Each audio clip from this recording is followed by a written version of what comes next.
Um incêndio grave destrói casa em Planaltina, mas destruiu com gosto. Ana Bianchini tá com a gente. Aninha, a informação que eu tenho é que tinha uma idosa, jovens, inclusive tinha criança no local.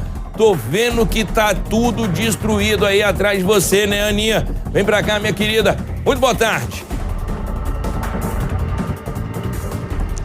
Fred, é isso mesmo. Ótima tarde para você, ótima tarde também a todos que nos acompanham aqui na programação do Balanço Geral. Pelo menos 5 pessoas estavam dentro da casa no momento em que esse fogo começou. Como você disse, tinha uma idosa, uma senhora de 79 anos, também 2 jovens entre 20 e 25 anos, um bebezinho de 2 anos de idade e um senhor de 80 anos, inclusive seu Oswaldo, que nós conversamos e ele fala numa reportagem que estamos preparando aí, que vai entrar daqui a pouquinho no Balanço Geral. Mas o pessoal que está em casa, Fred, vou mostrar o cenário por aqui. Essa casa, ela ficou completamente destruída. Esse incêndio começou um pouco depois das 3 horas da manhã. Os bombeiros chegaram aqui às 4 horas e até há pouco tempo os bombeiros ainda estavam aqui fazendo o trabalho de rescaldo. Inclusive, ainda tem equipes do Corpo de Bombeiros aqui no local, mas eles já guardaram todos os equipamentos. O serviço em si já terminou por aqui. Mas foram, então, 9 horas de combate ao incêndio, desde que esse fogo começou até agora, momento em que ele foi controlado. Ali do lado de dentro a gente consegue ver, inclusive, fumaça saindo de dentro dessa casa. Isso porque a temperatura lá dentro está muito alta. Isso que vocês estão vendo aqui era um quarto e também uma cozinha. A gente consegue, inclusive, ver a geladeira desses moradores. Ficou tudo completamente destruído, Fred. Eles não conseguiram salvar absolutamente nada. A parede foi demolida pelos próprios bombeiros, isso porque a estrutura da casa já tinha sido atingida. Os bombeiros precisavam de uma forma de entrar dentro desse espaço, então eles precisaram derrubar a parede e também o teto, inclusive com a ajuda de um tratorzinho que esteve aqui e fez toda essa demolição. Quando a gente chegou aqui no local, Fred, o que chamou mais atenção foi a quantidade de fumaça. A rua estava coberta por fumaça, inclusive mal dava para enxergar a casa. E o motivo da fumaça é justamente isso aqui, o mesmo motivo que fez com que o fogo se propagasse tão rápido. Isso porque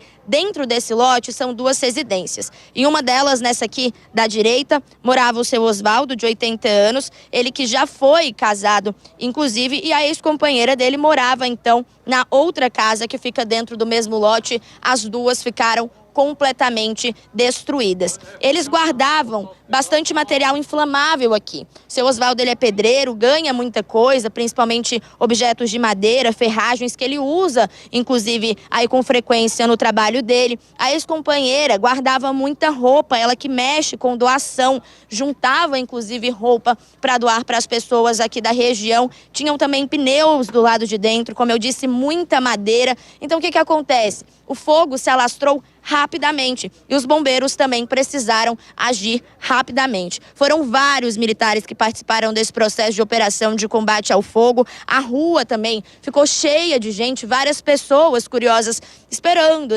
esse combate ao incêndio terminar. E aqui do lado de cá, vou até pedir para o Ricardinho mostrar pra gente, a gente tem um ponto de apoio, uma base. Essa base foi montada pelos bombeiros em vários pontos, tanto aqui no começo da rua, quanto perto da casa e mais embaixo também perto do hidrante. Isso porque era tanto fogo, mas tanto fogo, Fred, que a água do caminhão acabou. Então eles precisaram alcançar o hidrante, que fica a cerca de 300 metros aqui da casa, e subir com toda essa água. Aqui, pela quantidade de equipamentos, vocês já conseguem ter um pouco da dimensão, um pouco de noção da dimensão desse incêndio. Os moradores aqui, lógico, ficaram super assustados. A cena por aqui ainda é essa, pouquíssima fumaça agora nesse momento, mas quando a nossa equipe chegou aqui no local, de fato, a rua estava tomada por fumaça. Como eu disse, as 5 pessoas que estavam dentro dessa casa, elas não se feriram. A idosa de 79 anos precisou de atendimento médico, mas foi atendida aqui no local e não precisou ser transferida para nenhum hospital. Essa família também tinha 7 gatinhos. Viu, Fred? A gente recebeu uma informação do Corpo de Bombeiros de que um desses gatinhos chegou a ser resgatado e foi encaminhado para uma clínica veterinária mas os outros 6 gatos ainda não foram encontrados e muito provavelmente eles acabaram morrendo nesse incêndio. Agora a gente consegue ver bastante fumaça ainda saindo aqui de dentro. Os bombeiros ainda devem ficar aqui por um tempinho acompanhando esse processo de rescaldo para ver se o fogo vai ou não voltar. Ali no chão a gente também consegue perceber muita espuma expansiva, que foi justamente a espuma usada pelos bombeiros na tentativa de tentar controlar esse incêndio que começou às 3h30 da manhã e só agora a gente vê um fim, né? Uma luz no fim do túnel de esse incêndio terminar. Aqui na Rua 10, quadra 10, na verdade, em Planaltina, no Distrito Federal. Fred. Olha só, Aninha, esse incêndio pode ser criminoso?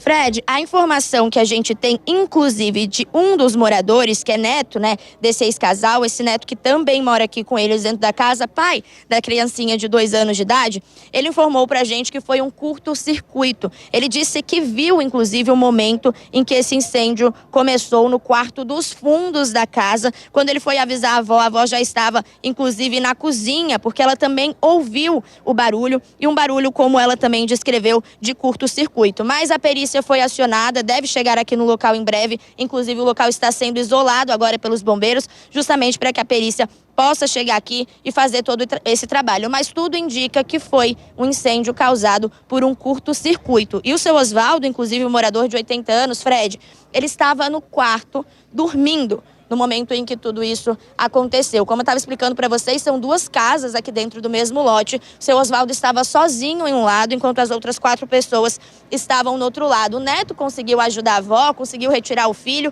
mas o seu Oswaldo, ele foi socorrido, inclusive, por uma vizinha que viu toda a cena por volta das 3h30 da manhã. Bateu, conseguiu arrombar o portão e retirou o seu Oswaldo já de dentro do quarto. Ele que disse pra gente que foi dormir por volta da meia-noite e acordou aí no meio desse susto, sendo socorrido por uma vizinha. Já os outros 4 familiares conseguiram sair, tudo tranquilo. O seu Oswaldo não precisou de atendimento médico, apenas a senhora de 79 anos.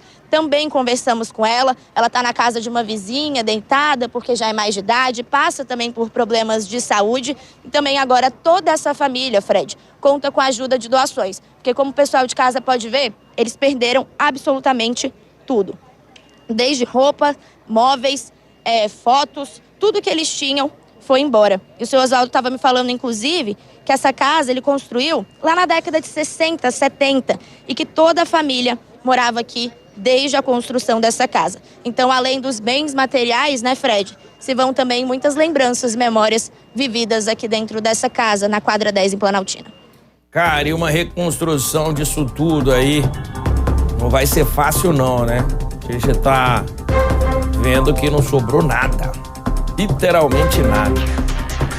Mas o melhor de tudo é que tá todo mundo vivo nessa situação. Aninha, obrigado pelas informações.